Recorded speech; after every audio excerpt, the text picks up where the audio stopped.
हमारे यहाँ भोपाल में एक अग्रवाल पुड़ी भंडार वाले हैं, उनका कल्याण में लेख आया था। महाराज जी ऐसी निष्ठा थी भगवान में उनकी। अब तो शरीर पूरा हो गया, लगभग इस घटना को 70-80 वर्ष हो गए।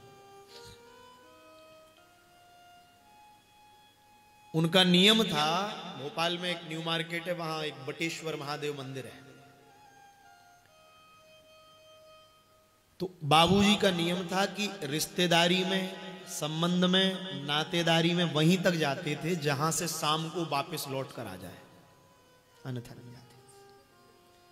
उनका नियम था, घर से मंदिर लगभग 1 किलोमीटर की दूरी पर था, अभी भी है। गर्मी पड़े, सर्दी पड़े, बरसात हो, वो हर काल में उनका नियम था प्रातः 3 बजे बिस्तर छोड़ देते थे, अपने नित्य नियम से निवृत्त होते थे और नित्य नियम से निवृत्त होकर 4 बजे लगभग सारा साहित्य लेकर मंदिर जाते, शिवालय। ये उनका 12 महीने का क्रम था और उनका एक बेटा था, इकलौता पुत्र था। उस पुत्र को नींद में चलने की बीमारी थी, वो नींद में चलता था। कई समय व्यतीत हो गया नींद में चलते चलते, उन्होंने बहुत उसकी चिकित्सा कराई पर उसको कोई लाभ नहीं हुआ। तो गर्मियों का समय था, तो 2 मंजिल ऊपर सो रहा था वो छत पर। तो छत की बाउंड्री नहीं बनी थी, तो छत पर वो सो रहा था। बाबूजी अपने नित्य के भांति उठे, स्नान इत्यादि से निवृत्त हुए, सारा पूजन का साहित्य एकत्रित करके बस शिवालय के लिए निकले थे। थोड़ी दूर पहुंचे, जैसे ही थोड़ी दूर पहुंचे तो बच्चा दूसरी मंजिल पे सो रहा था, वहां निद्रा में जागकर वो नींद में चलते चलते एकदम बड़ा आगे, तो वो 2 मंजिल से नीचे गिर गया। अब आप आश्चर्य करो, 2 मंजिल से वो नीचे गिरा। घर के जो लोग सोए थे अचानक उठे, उसको गिरा हुआ देखा बाबूजी तो मंदिर चले गए। तो घर का कोई व्यक्ति सहसा भाग कर गया, दौड़ा दौड़ा थोड़ी दूर पहुंचे, कहा बोले बाबूजी। एकदम उन्होंने सहसा देखा, अरे बोले ये तो बहुत विलंब से जागते हैं, इतनी शीघ्रता से घबराते हुए आ रहे हैं, क्या बात है। कहा बाबूजी भैया गिर गया। आप विचार करिए, जिसका इकलौता पुत्र हो और 2 मंजिल से गिर गया, उस पिता पर क्या बीतेगी। एक क्षण के लिए उन्हें ऐसा लगा कि मेरे जीवन का सर्वस्व चला गया। कहा जल्दी चलो बाबूजी, भैया गिर गया।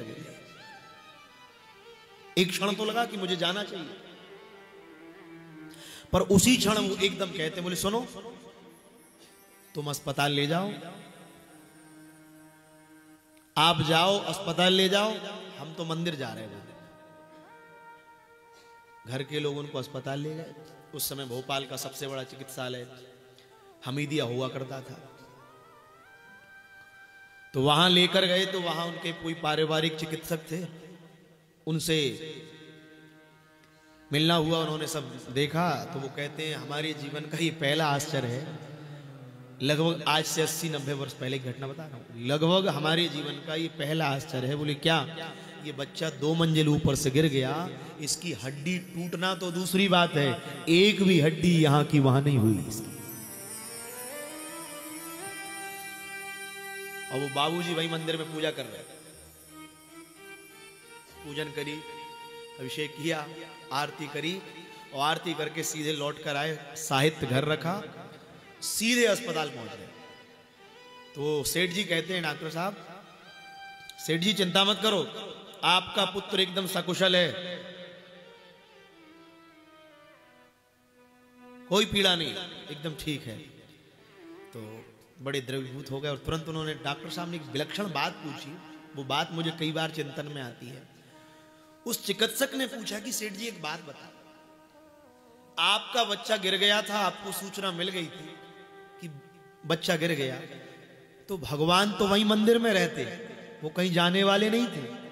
आपको सूचना मिल गई थी कि बेटा गिर गया, तो मंदिर बाद में जाते, पहले अस्पताल आना था। अरे मंदिर में भगवान तो वहीं के वहीं थे, आपको अस्पताल आना था, पुत्र की व्यवस्थित चिकित्सा कराना थी। क्या कारण है? सूचना मिलने के बाद भी आप पुत्र को लेकर चिकित्सालय नहीं आए, आप मंदिर गए। जो उन्होंने कहा तो सेठ जी एकदम रोने लगे, आंखों से अश्रु गिरने लगे, हाथ पकड़े। सेठ जी, मैं बड़ी विनम्रता पूर्वक पूछ रहा हूं, क्या बात है? आप रोए नहीं, ये बताएं क्या बात है कि आप वहां गए, यहां नहीं आए? तो एकदम सेठ जी ने अपने आप को धैर्य दिया, और धैर्य धारण करके सेठ जी कहते हैं, डॉक्टर साहब एक बात कहूं? बोले क्या? बोले जिस समय मुझे ये पता चला कि मेरा पुत्र 2 मंजिल से गिर गया है, उस क्षण तो मुझे ऐसा लगा कि मेरा सब कुछ नष्ट हो गया। मैंने विचार भी किया कि मैं जाऊं, पर उसी क्षण मेरे मन ने कहा कि सेठ जी तुम चले जाओगे तो कर क्या लोगे? कितनी गंभीर बात कही। क्या कहा? मेरे मन ने उसी समय कहा कि सेठ जी तुम चले जाओगे तो कर क्या लोगे? बोले क्यों? बोले तुम भी अस्पताल ले जाओगे और घर के लोग भी अस्पताल ले जाएंगे, पर तुम जिन भगवान के यहां जा रहे हो वो सब कुछ करने वाले हैं। तो मेरे मन ने कहा जब सब वो ही करेंगे तो फिर उन्हीं के दरवाजे पर चला जाए,